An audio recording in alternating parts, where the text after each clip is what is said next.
عرض ادب و احترام دارم خدمت همه شنوندگان و حضار گرامی در کمیته ادیان کانون دفاع از حقوق بشر در ایران. حمیدرضا تقی‌پور دهقان تبریزی هستم در خدمت شما. امروز به تاریخ 12 نوامبر 2016 با موضوع بررسی قتل خلیل عالی نژاد هنرمند کرد آیین یارسان در سوئد. جمهوری اسلامی در سال 1357 با یک سری میتونم بگم برنامه ریزی های از قبل تعیین شده و به واسطه یک فشار سیاسی در ایران و به واسطه فردی به نام روح الله خمینی که یک فرد در ظاهر میانه رو و در عمل و بعد از به دست گرفتن سکان هدایت کشور فردی شد با تفکرات انفعالی و ضد انسانی که همگی این تفکرات که ایشون داشت نشأت گرفته از یک ایدئولوژی غیر قابل قبول و تاریخ مصرف گذشته بود و به واسطه همین تفکرات بود که انسانهای بسیار زیادی رو ایشون به کام نابودی و مرگ کشید. دسته از این افراد که آسیبهای زیادی از این نوع تفکرات روح الله خمینی و بعد از اون هم علی خامنه‌ای که ولی فقیه هستش دیدن پیروان ادیان در ایران بودن. حالا جدای از افرادی که دگراندیشان سیاسی بودند و فعالین سیاسی بودند و نگرش‌های سیاسی داشتند و صرف نظر از به قولی همین دگراندیش بودن اونها زمینه سرکوب اونها رو به واسطه جمهوری اسلامی فراهم شد و میتونم بالواقع این جمله رو بیان بکنم که همه ما خوب میدونیم که این نظام استبدادی چجوری افراد دگراندیش رو در واقع با تهمت و افترا به حبس‌های طولانی مدت میندازه و یا اونها رو به جوخه اعدام میده و زندگیشون رو ازشون میگیره. ماشین ترور جمهوری اسلامی دستی بالا داره در این بین و براش فرقی نمیکنه که چه بر سر فرد و یا خانواده اون میاد. فقط و فقط حفظ ماهیت نظام و ادامه روند فزاینده و رو به رشد سرکوبگری رو مد نظر قرار میده. در این مبحث ما میخوایم به بررسی قتل یکی از همین افراد که چیزی جز بیان عقیده خودش و بیان نظر خودش رو خواستار نبود و به قولی به دلیل نبود همین آزادی بیان و عقیده در ایران مجبور به ترک وطنش شد و در غربت هم از دید این نظام استبدادی دور نموند و در نهایت زندگیش رو از دست داد میپردازیم. این فرد کسی نبود جز زنده یاد خلیل عالی نژاد که در تاریخ 27 آبان سال 1380 توسط وزارت اطلاعات جمهوری اسلامی به شکلی بسیار مرموز ایشون به قتل رسید. متاسفانه جمهوری اسلامی تاب تحمل نظر افراد مخالف خودش رو هیچ وقت نداره. یعنی حکومتی نیستش که بتونه به قولی نصیحت پذیر باشه یا مثلا نظر مخالف رو قبول بکنه. انعطاف پذیر میتونم بگم این حکومت نیست و اگر کسی هم نظری مخالف با چهارچوب تعریف شده و که از قبل توسط روح الله خمینی و علی خامنه‌ای که ادامه دهنده راه اون هستش رو داشته باشه میشه گفتش که شخص یا اون گروه یا اون دسته مورد نظر یا میتونم بگم با شرایط بسیار دشواری مواجه میشن و زندگیشون هم حتی در موارد بسیار زیادی از دست میدن. زیربنای ساختاری این حکومت که همون حکومت جمهوری اسلامی هست بر خود به قول معروف بر خود رأی بودن بنا شده و هر نظر و حرفی که علی خامنه‌ای میزنه یک سری افراد به قول معروف دنبال روی اون میشن و میتونم بگم که علی خامنه‌ای تبدیل به یک بت شده و اون افراد اون رو میپرستن و همه چی به عنوان یک خدا شده برای همه و زمینه اجرای دستورات ایشون رو فراهم میکنن که میشه گفتش که قتل خلیل عالی نژاد یکی از اونها بوده. ایشون که در منطقه‌ای در جنوب گوتنبرگ سوئد زندگی میکرده در اثر یک آتش سوزی کشته شد و بعد از گذشت سالها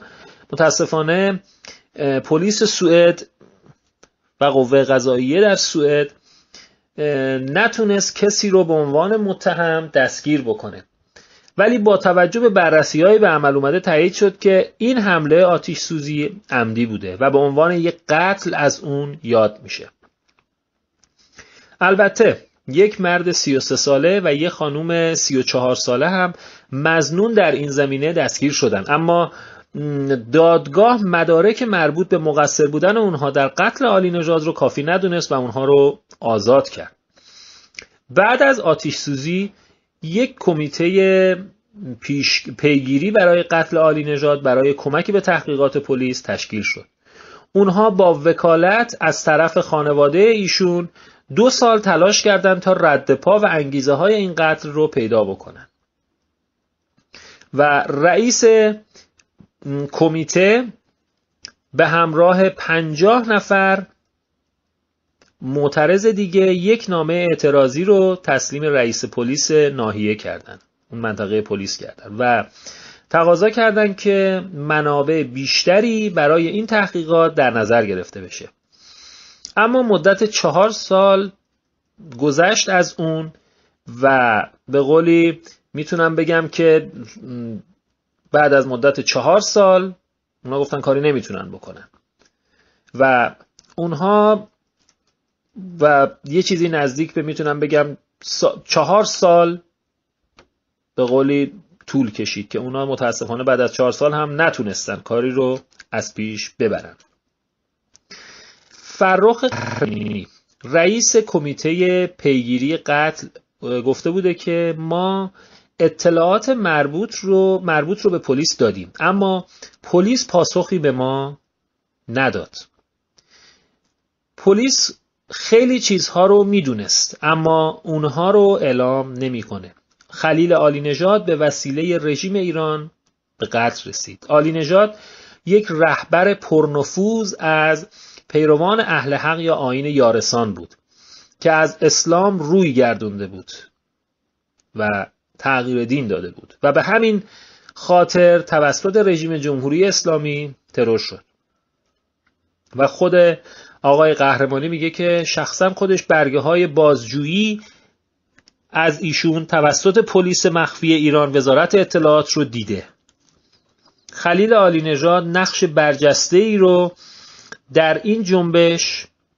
ایفا کرد، در جنبشی که آیین یارسان برای احقاق حقشون دفاع کرده بودن و به همین دلیل میتونم بهتون بگم که این که به مرگ تهدید شده بود هم به سوئد گریخت و از ایران خارج شد. آقای پرهام قهرمانی دانشجوی رشته حقوق میگه که پلیس سوئد نمیخواست که این واقعیت رو بپذیره که رژیم ایران مسئول این قتل هستش. اونگاه که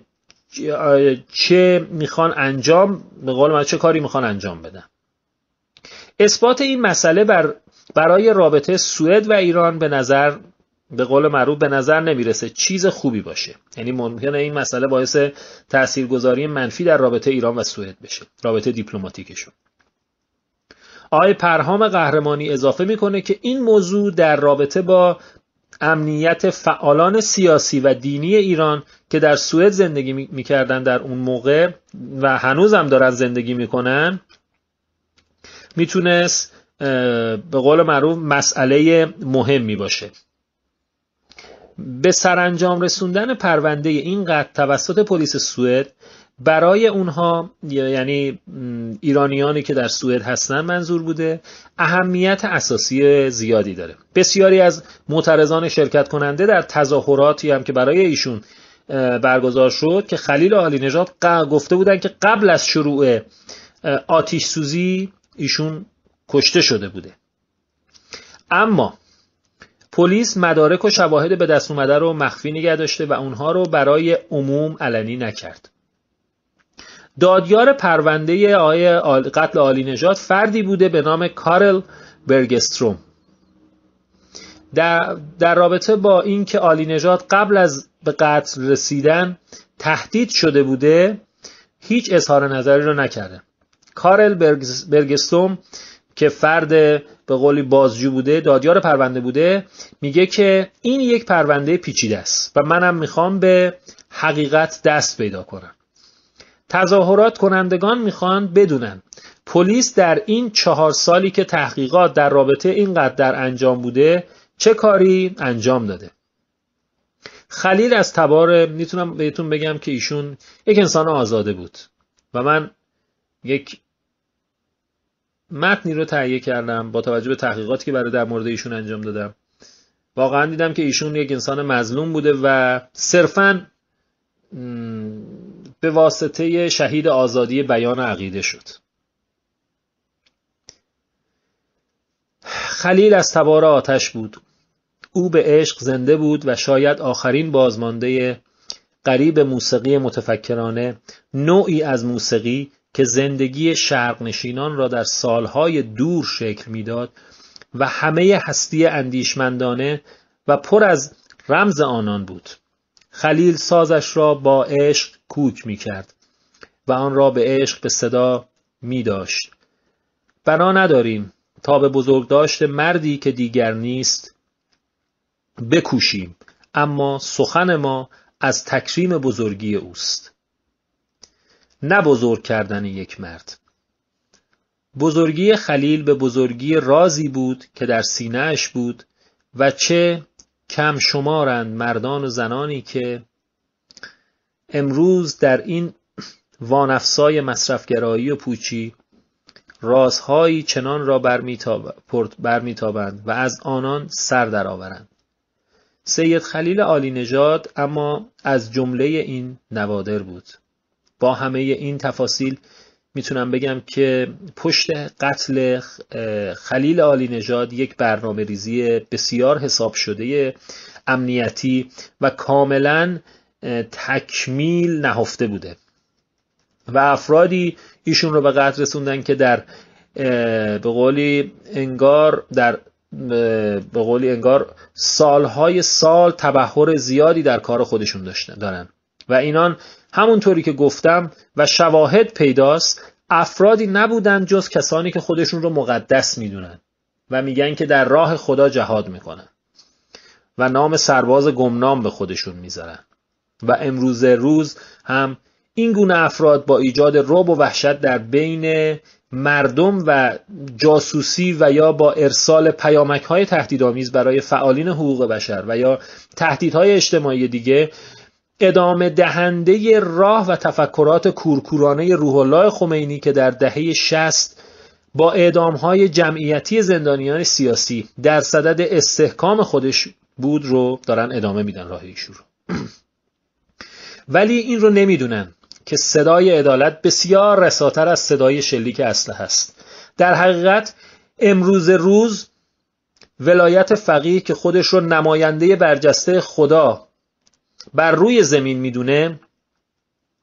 در حقیقت میتونم بهتون بگم که این رو نمیدونن که زیربنای حکومت جمهوری اسلامی دیگه سست شده و این وظیفه ما هست به عنوان فعال حقوق بشر که با اطلاع رسانی به سازمان‌های بین المللی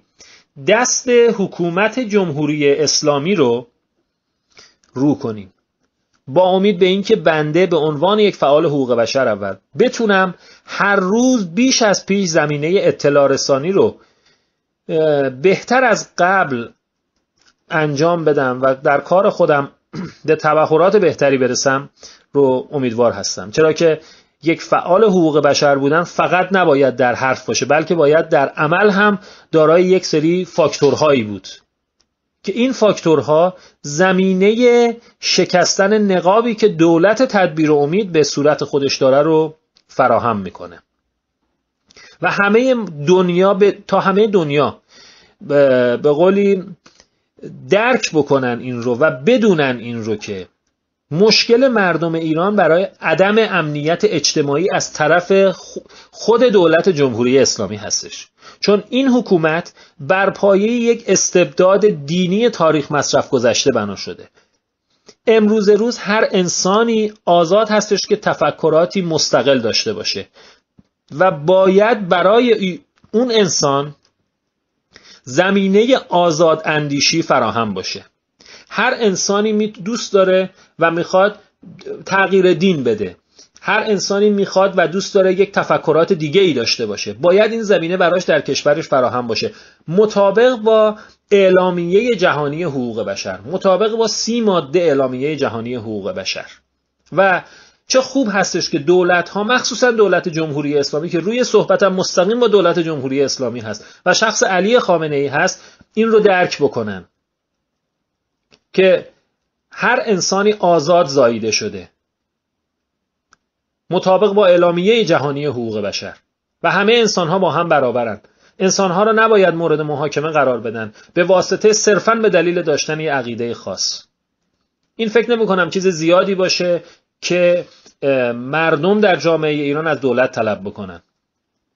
خیلی خوب هستش که دولت جمهوری اسلامی از این خودخواهی‌های خودش، از این جبر و تکبر خودش دست برداره و علی خامنه‌ای از این زورگویی‌های خودش دست برداره، از تفکراتی که روح الله خمینی در 30 و خورده سال پیش آورد و مردم ایران رو گول زد دست برداره، از این استبدادگرایی دست بردارن